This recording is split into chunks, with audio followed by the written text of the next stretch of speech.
হিন্দুদের বলা হয় যে জামাত ইসলাম আসলে হিন্দুরা এ দেশে আর থাকতে পারবে না। কেন অপপ্রচার করেন জানি না। জামাত ইসলাম এবার ক্ষমতায় আসলে মুসলমানরা হিন্দুদের জামায়া ধরে রাখবে এই দেশে।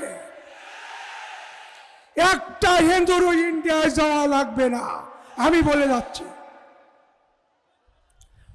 আর আমাদের একদলীয় মহাসচিব উনি কয়েকদিন আগে বললেন যে জামাত ইসলাম বিকাশ নাম্বার নিচ্ছে। আমরা জামাত ইসলাম বিকাশ নাম্বার নিই না।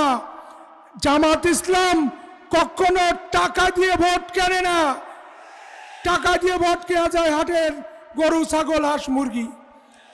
আপনারা আমাদের আসনে চাঁদাবাজির টাকা দিয়ে বস্তার মুখ খুলে দিচ্ছেন নির্বাচন করতে এসে। আমাদের পরেরবার আসন থেকেও বস্তার মুখ খুলে দিয়েছেন, আমার আসন থেকেও টাকার বস্তার মুখ খুলে দিচ্ছেন। পারবেন না, পারবেন না। টাকায় আমাদের মানুষ বিক্রি হবে না। কি টাকায় বিক্রি হবেন?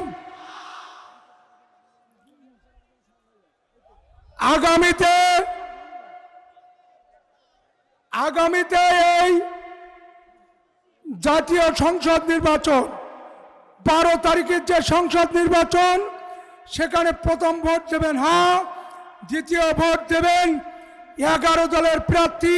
আমাদের এখানে আছে 5 জন জামাতের প্রার্থী, দাড়িপাল্লা, আর একজন আছে দিয়ালগড়ি।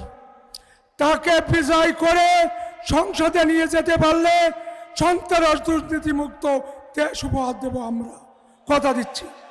3 দলের দেখা শেষ, জামাত ইসলামী বাংলাদেশ 11 দলের দেখা হবে বিজয়ে। সবাই ভালো থাকুন, সুন্দর থাকুন, ধন্যবাদ।